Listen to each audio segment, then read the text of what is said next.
sempat saya kunjungi karena yang lainnya memang posisinya sangat jauh dari rumah saya dan ya akan terus berangsur gitu kita lakukan. Nah itu Pak Arif. Jadi sekarang home visit tapi masih jadi interan gitu ya, cuma berdua gitu, hanya wali kelas dengan siswa. Yang kelima ini siaran televisi atau radio? Oh, kerjasama, jadi kerjasama dengan siaran televisi sama radio? Betul. Jadi siaran televisi ini di Sumedang punya TV lokal, namanya SMTV gitu ya, Sumedang TV apa gitu ya, saya lupa kepanjangannya. Oke. Nah, jadi beberapa guru ini ditugaskan gitu, perwakilan dari MGMP ditugaskan untuk mengajar di sana, kemudian nanti itu anak-anak diberikan linknya, jadi bisa ditonton secara langsung lewat TV atau bisa lewat streaming YouTube ya. Nah itu YouTube juga bisa. Kemudian bisa streaming YouTube, jadi kita kasih linknya. Kemudian lewat TVRI masih juga gitu ya, masih kita sarankan, cuma memang persentase untuk yang ini sedikit gitu. Kami berikan persentase yang sedikit karena memang kurang efektif kalau anak hanya melihat guru yang lain yang mengajar, bukan gurunya gitu. Jadi ya memang kami lakukan, cuma memang persentase yang sedikit. Nah, untuk yang keenam tadi masih nyambung, yaitu penggunaan medsos. Oh, penggunaan media sosial. Betul, Pak Arif. Jadi penerapannya bagaimana? Sebenarnya yang jadi begini. Yang jadi penolong di SMP 7 gitu ya. Kalau sekolah-sekolah besar, sekolah-sekolah yang favorit, sekolah-sekolah yang mempunyai siswa-siswa yang dari kalangan yang menengah ke atas begitu ya. Mungkin mereka itu tidak akan kesulitan kalau sekolahnya menggunakan Google Class. Kalau sekolahnya menggunakan pokoknya yang LMS seperti itu, mereka tidak akan kesulitan karena siswanya sendiri udah paham, orang tuanya mendukung begitu ya Pak Arif ya. Nah kalau di sekolah saya sendiri, sekolah SMP 7 Sumedang, tipikal sekolah yang memang perlu usaha keras gitu ya, usaha keras untuk supaya orang tua paham apa yang harus kami sebagai guru lakukan, sehingga WhatsApp ini yang menjadi dewa penyelamat, dewa penolong. WhatsApp, Facebook ini menjadi dewa penolong kami. Setelah jadi kami itu selalu menggunakan grup WhatsApp, ya WhatsApp kelas. Setiap wali kelas punya grup kelas sendiri. Di grup kelasnya itu ada siswa, ada orang tua. Kalau orang tua yang mau silahkan masuk begitu ya. Kalau yang tidak mau silahkan siswanya saja. Nah, dalam pemberian tugas dan lain-lain diberikan di situ dulu Pak. Diberikan di situ dulu, baru nanti kalau ada yang guru mata pelajar yang menggunakan Google Class dan lain sebagainya nanti diinformasikan lewat WhatsApp begitu. Itu Pak. Pemberian materi, pemberian tugas, evaluasinya semuanya melalui WhatsApp ya? Iya, WhatsApp, tapi di WhatsApp itu nanti ketika kita misalkan menggunakan Google Form gitu ya. Nah, nanti linknya diberikan di sana. Kemudian absennya dan lain sebagainya kita tetap memberikannya, mengkontrolnya lewat WhatsApp, karena ini yang paling mudah Pak, yang paling mudah dan anak bisa paham begitu. Tapi kendalanya familiar yang paling sering digunakan oleh orang tua maupun siswa, WhatsApp. Betul nggak Pak? Jadi kendalanya di HP dan kuota sebetulnya itu ya Pak ya. Oh iya. Jadi mudah-mudahan ini kan ada program pemerintah untuk pembagian kuota untuk siswa juga untuk guru. Jadi mudah-mudahan itu menjadi salah satu solusi ya. Betul. Ya, mudah-mudahan ini segera terrealisasi juga Pak Arif. Sinkronkan ke Dapodik ya.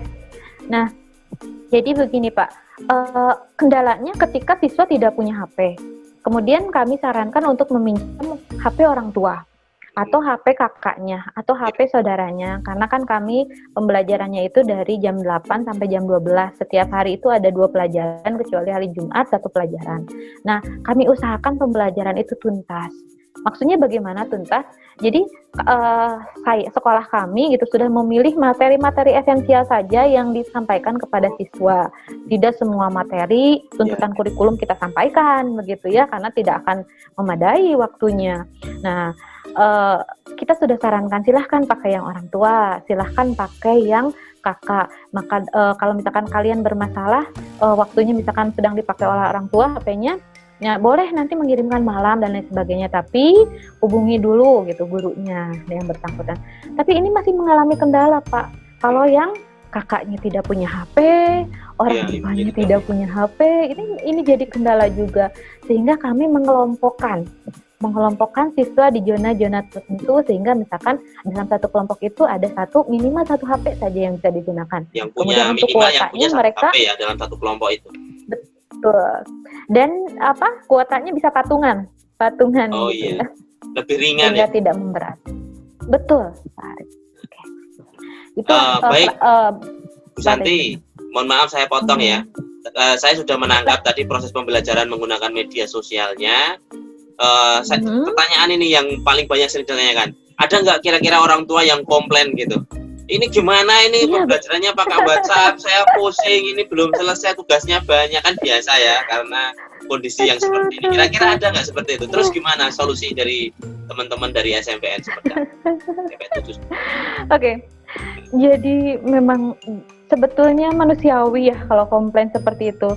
Saya sendiri pun sebagai orang tua yang punya anak tentu saja pengen komplain gitu ya, apalagi dengan setumpuk tugas yang memang tidak beres-beres gitu, apa yang dilakukan oleh anak saya. Nah, tetapi pertimbangannya ketika sebelum mereka mengkomplain gitu, pertimbangan kita adalah mengkondisikan setiap guru mata pelajaran agar mengestimasi waktu gitu, Pak. Kira-kira mereka memberikan materi ini dan tugas ini selesai nggak dalam waktu 2 jam, begitu. Selesai nggak dalam waktu 2 jam. Diukur bukan dari anak yang berkemampuan tinggi, tapi diukur dari anak yang berkemampuan rendah. Bahkan sampai asalnya misalkan kita ketika membuat materi memberikan video, setelah memberikan video mereka disuruh membaca buku, kemudian setelah membaca buku mereka disuruh membuat resume. Ini saja kalau untuk anak yang berkemampuan rendah agak sulit gitu ya Pak ya untuk membuat ini. Sehingga kami berpikir lagi, oke, kita buat langsung saja membuat video, mereka memperhatikan video, kemudian mereka menyalin.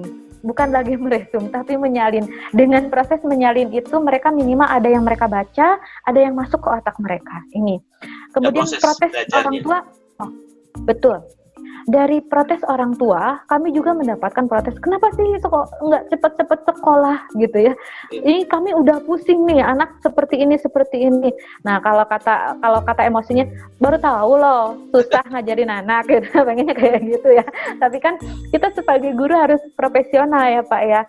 Ya kita tanggapi.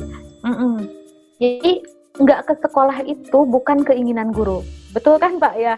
Tapi kan ini pemerintah yang sudah mengatur kita. Ada beberapa hal-hal gitu ya Pak ya yang menjadi pertimbangan baik itu secara yuridis, medis maupun teknis sehingga anak itu masih tidak diperbolehkan untuk ke sekolah. Kenapa pasar-pasar dibuka? Kenapa mal dibuka? Gitu kan? Itu ya Pak ya, biasanya ini yang jadi masalah. Saya menangkap untuk strategi ke-6-nya yaitu menggunakan media sosial. Strategi terakhir yang ke-7 yang direkomendasikan apa?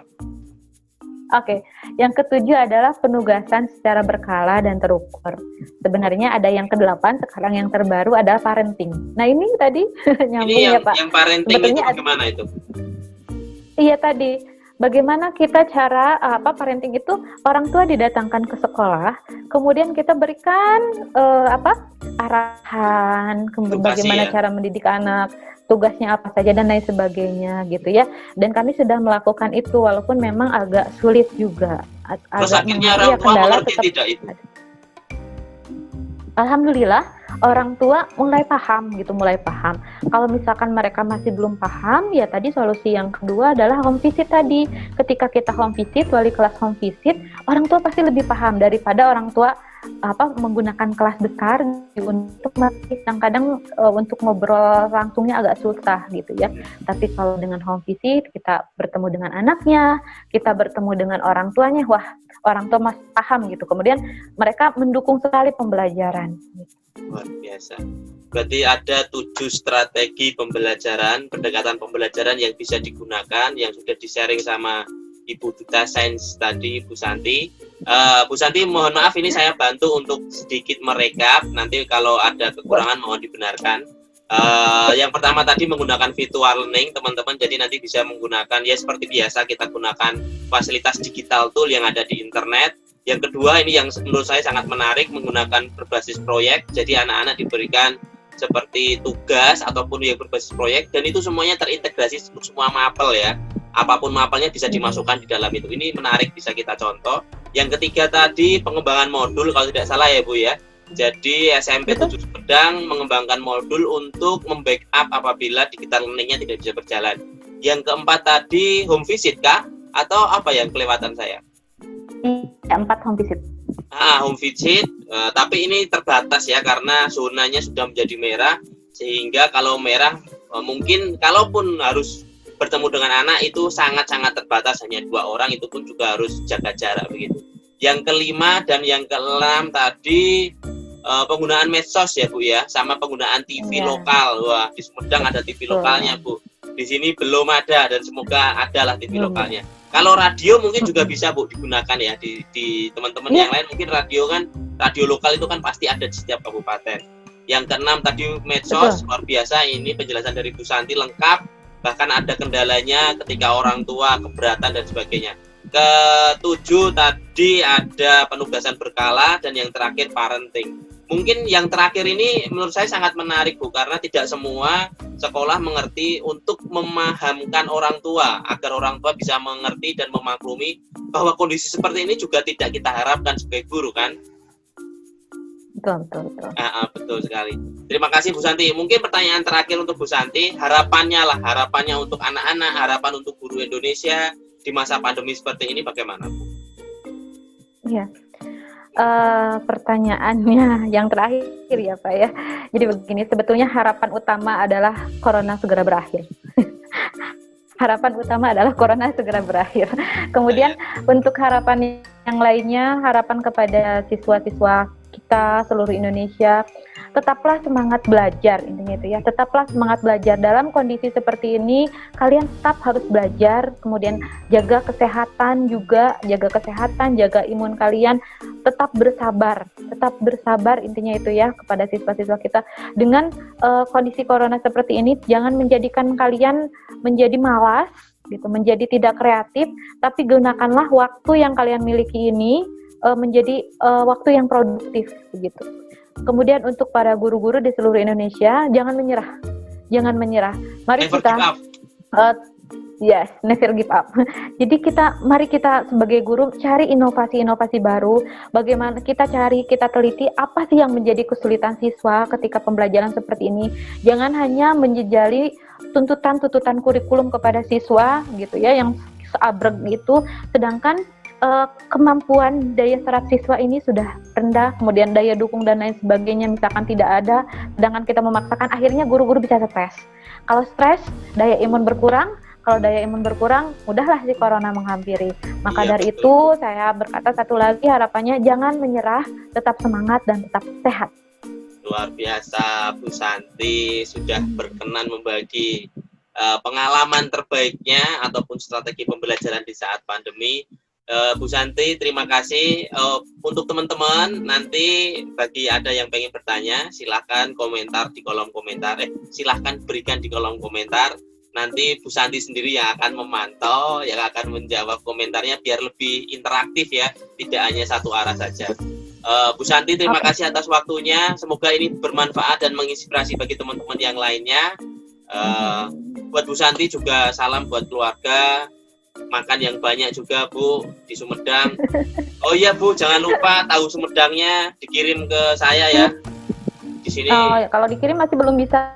Nanti semoga kita bisa ketemu lagi ya, Bro. Amin. Ya saya bawakan kita sebanyak-banyaknya. Diberikan kesempatan untuk bertemu di P4TK IPA ya. Semoga Bapak Kapus mendengar curahan hati yang paling dalam ini ya. Amin ya rabbal alamin. Baik Bu Santi, saya tutup. Terima kasih sekali ya waktunya. Bagi teman-teman, terima kasih. Jangan lupa like, komen, dan subscribe channel kami. Terima kasih Bu Santi. Assalamualaikum. Bye.